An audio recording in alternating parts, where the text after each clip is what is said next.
به نام خدا. بریم با هم چند داستان شیرین از ضرب المثل‌های معروف رو بشنویم. هم خدا رو میخواد هم خرما. در عصر جاهلیت که مردم بت پرست بودن، مرد عربی بود که نخلستان بزرگی از خرما داشت. او مقداری از بهترین خرماهای خود را به شکل بتی درآورده بود و اون وقت خودش و خانوادش به اون بت خرمایی تعظیم می کردند و می پرستیدندش. سالهای سال این مرد و خانوادش به همین حال زندگی می کردند تا اینکه یک سال خشکسالی آمد. مواد غذایی کم شد، به طوری که بعد از مدتی در هیچ خانه‌ای غذایی برای خوردن پیدا نمی شد. نخلستان‌ها خشک شدند و مردم به سختی زندگی می کردند. مرد بت پرست با اینکه شرایط سختی رو پشت سر می گذاشت، حاضر نبود به بت خرمایی خودش دست بزنه و مانند قبل به اون احترام میگذاشت. بعد از یک روز که گرسنگی به پسر کوچیک خانواده فشار آورده بود، پسرک با اینکه میدونست بت خرمایی چقدر برای پدرش مهمه، ولی یک خرما برداشت و خورد. روز بعد هم همینطور، تا اینکه مرد متوجه شد از پای بت همینطور خرماها کم می شود. تصمیم گرفت بیشتر مراقب باشد تا دزد را بگیرد. مرد بت پرست یک شب تا صبح کنار بت بیدار ماند و به عبادت پرداخت. صبح ساعتی استراحت کرد و تا بیدار شد دید خرمایی از بت کم شده است. فردای اون شب با دقت بیشتری مراقب بت بود، ولی تا صبح خبری نشد. تا اینکه صبح خوابش برد و بیدار شد و دید باز هم خرمایی از بت کم شده. تصمیم گرفت فردا شب هم بیدار بماند و صبح خودشو به خواب بزند تا ببیند صبحا چه کسی می آید و خرما را بر می دارد. شب سوم را هم بیدار ماند و صبح خودش را به خواب زد و دید پسرک کوچک خودش آمد.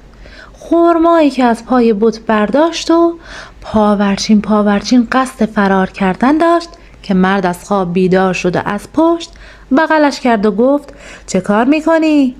پسر بچه گفت پدر این خرماها خیلی خوشمزه هستن، چیز دیگری هم برای خوردن نداریم، یک دانه از این خرماها بخورید، خودت هم میفهمید، و خرما را در دهان پدر گذاشت. مرد بت پرست که دید فرزندش از شدت گرسنگی خرماها را برمی داشت، از طرفی هم خودش مدت‌ها بود که چنین خوراکی خوشمزه و شیرینی نخورده بود، رو به پسرش لبخندی زد و گفت ولی تو نباید از بت خرما می‌خوردی.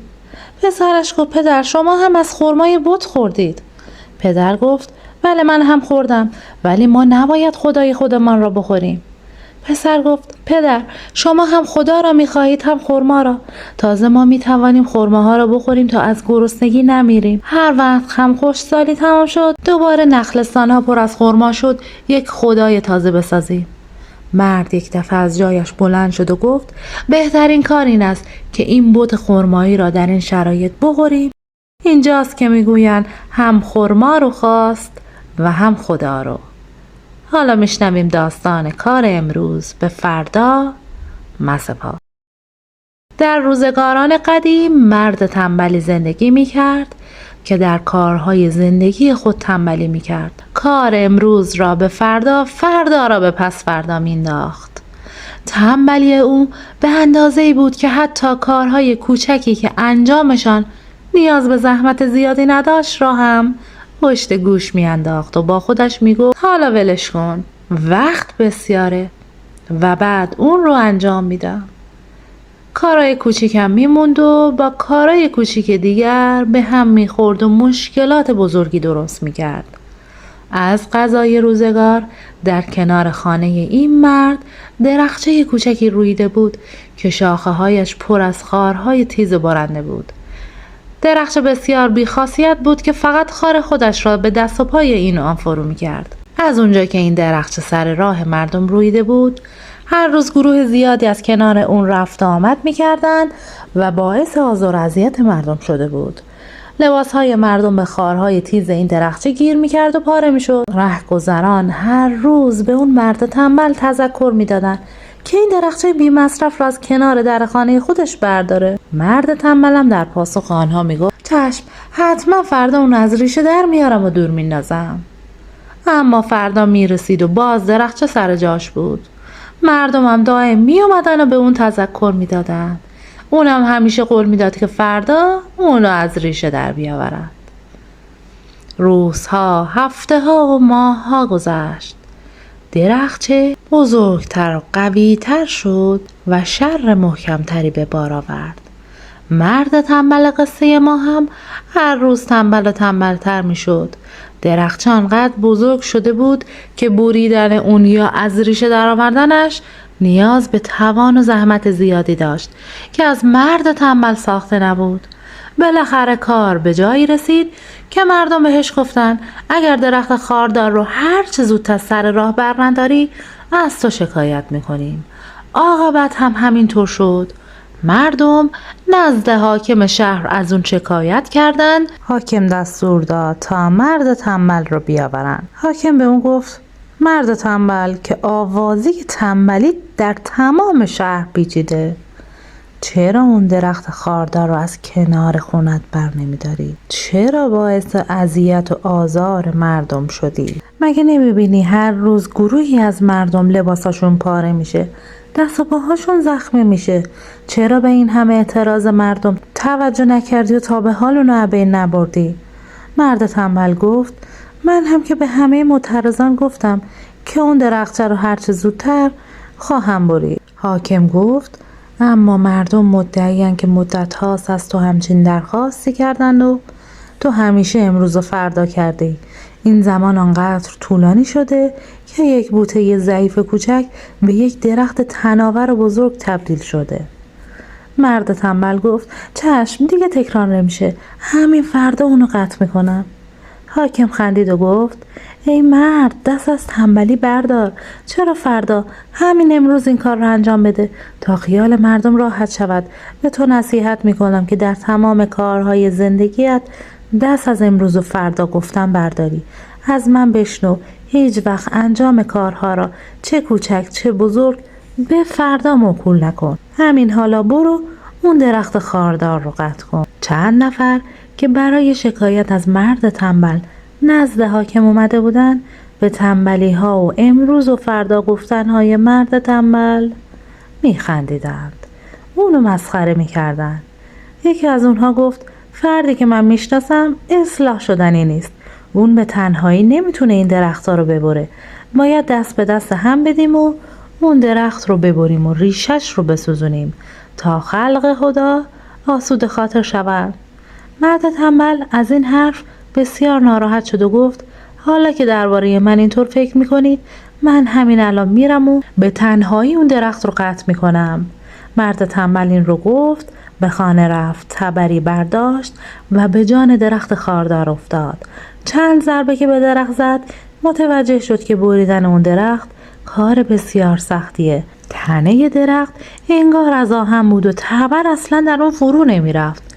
عرق از سر و روی مرد تنبل جاری شد و همچنان ضربه پشت ضربه بر تنه درخت فرود می آورد. بالاخره با تلاش فراوان توانست اون درخت رو از بین ببره. حالا مانده بود ریشش که بسیار سخت‌تر از بریدن تنه درخت بود.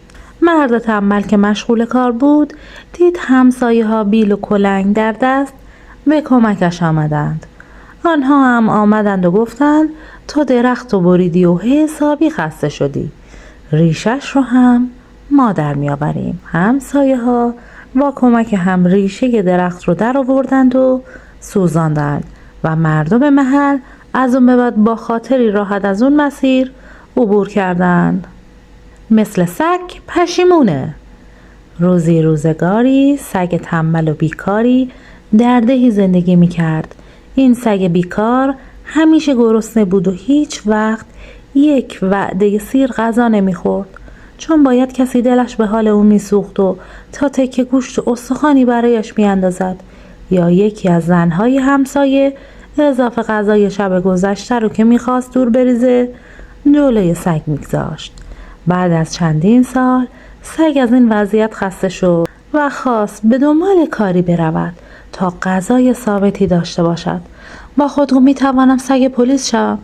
نه، اگه سگ پلیس شم و شب و نیمه شب ممکنه به مأموریت اعزام شم. باید از خوابم میگذرم. نه، این کار رو هم نمیتونم انجام بدم.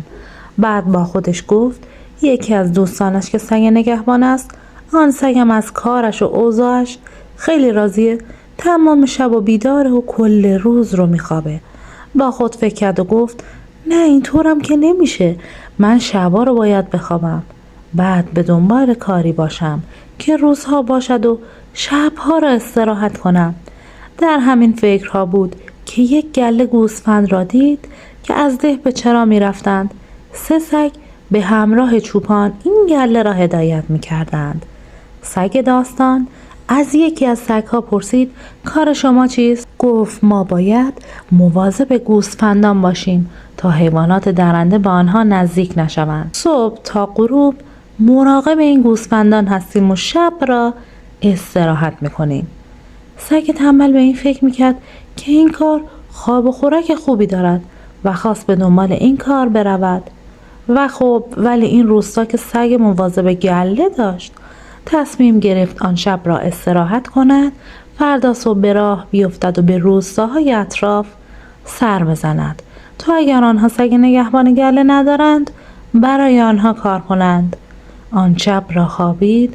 فردا صبح که قصاب محل یک تکه استخوان برایش انداخت، آن را نخورد، به دندان گرفت و از روستا خارج شد تا وقتی که گرسنه و خسته شد آن را بخورد. وقتی از روستا خارج شد از تپه بالا رفت تا به پشتشان رسید.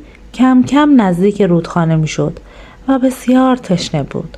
به کنار رودخانه رفت تا آب بخورد که ناگهان نگاهی به رودخانه انداخت و دید یک سگ به استخوانی در دهانش در آب است.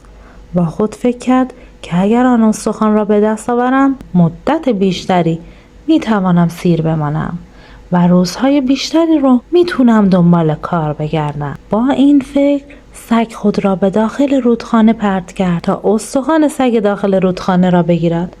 اما هرچه در آب تلاش کرد و گشت سگی پیدا نکرد. فقط در حین پریدن در آب استخوان خودش هم از دهانش افتاد و به ته رودخانه رفت و گم شد. در واقع هیچ سگی در آب نبود. سگ تنبل که فکر میکرد زرنگی کرده عکس خود را در آب دیده بود و با این زرنگی فقط استخوان خودش را از دست داده بود. سگ با این افکار در آب تقلا میکرد تا بتواند از آب خارج شود و خود را نجات دهد که ناگهان به لبه آبشاری رسید و به پایین آبشار سقوط کرد. سگ نگونبخت در حال غرق شدن بود و کسی هم نبود او را نجات دهد. در نهایت سگ با کلی زحمت و تلاش توانست خودش را به تکه سنگی که پایین رودخانه بود برساند و نجات پیدا کند. در آن لحظه بود که سگ از کارهای خود پشیمان شد و به اشتباهاتش پی برد. به همین خاطر زمانی که کسی از کار اشتباه خودش پشیمون میشه میگی مثل سگ پشیمون شده. حتما تا حالا ضرب المثل نل رو وارو نمیزنه شنیدین.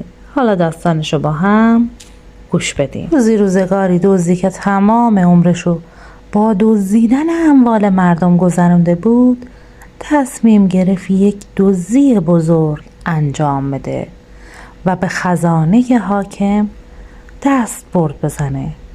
او که سالها در کار دزدی تجربه داشت نقشه‌ای طراحی کرد و بدون هیچ کمکی یک شب به طرف قصر حاکم حرکت کرد. برای اینکه بتواند اموال دزدی شده رو با خودش بیاره فقط 2 تا اسب با خودش برد. قصر حاکم طوری ساخته شده بود که از زیر آن جوی آب می‌گذشت و به همین دلیل کسی نمیتونست از راهی به جز دروازه اصلی قصر وارد اونجا بشه مگه اینکه از وسط آب عبور میکرد. دزد هم همین کار رو کرد. اسب‌ها را به تنه درختی که کنار رودخونه بود بست و خودش از وسط آب رد شد و به قصر رسید. دزد طبق برنامه ریزی که کرده بود وارد خزانه شد. و همه خرجین اسب‌هایش را پر از طلا و جواهرات کرد و از قسمت کم عمق رود با سرعت و به سلامت توانست عبور کند و به جایی که اسب‌هایش را بسته بود برگشت. وقتی که به اسب‌ها رسید با خونسردی کیسه های دزدیده شده را روی زمین گذاشت و تک تک نعل اسب‌ها را کند و آنها را برعکس کرد. آن وقت دوباره نعل را به کف پای اسب‌ها کوبید، کیسه ها را روی اسب‌ها گذاشت و از همان راهی که آمده بود به خانه برگشت. فردا صبح وقتی خزانه دار وارد خزانه شد فهمید دیشب دزدی وارد آنجا شده، هر چه بوده را با خود برده است. با سر و صدایی که خزانه دار با دیدن این صحنه ها به راه انداخت، نگهبانان قصر و حاکم و اطرافیانش به طرف خزانه دویدند. حاکم که خیلی عصبانی شده بود دستور داد تمام درهای ورود و خروج قصر را کنترل کنند. حاکم مطمئن بود که دزد از راه دیگری به جز دروازه های قصر نمیتوانست وارد شده باشد مگر اینکه از وسط جوی آب عبور کرده باشد که در آن صورت هم نمیتوانست یک نفره چندین کیسه را با خود ببرد. نگهبانان قصر هیچ اثری از دزد پیدا نکردند. در نهایت به حاکم گفتند تنها راهی که دزد میتوانست به قصر وارد شود و از آنجا فرار کند جوی آبی بوده که از زیر قصر میگذشته. این بار حاکم دستور داد اطراف جوی قصر را وارسی کنند. نگهبانان بعد از بررسی اطراف قصر به حاکم گفتند کنار یکی از درختها کنار جوی آب رد پای چند اسب به چشم میخورد.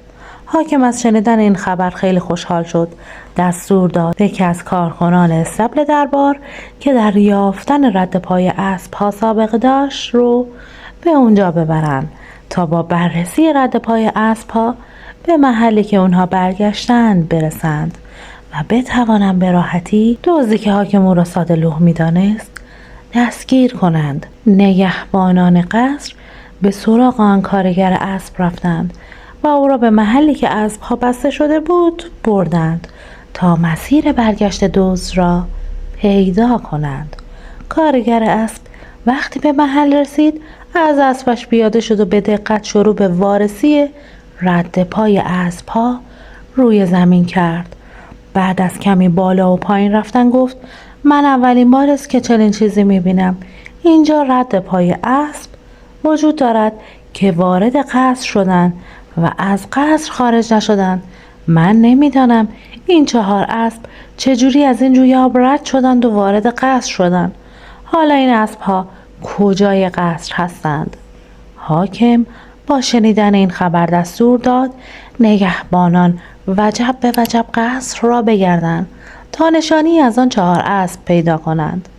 ولی نگهبانان هرچه در قصر گشتند هیچ نشان و اثری از اسب‌ها پیدا نکردند.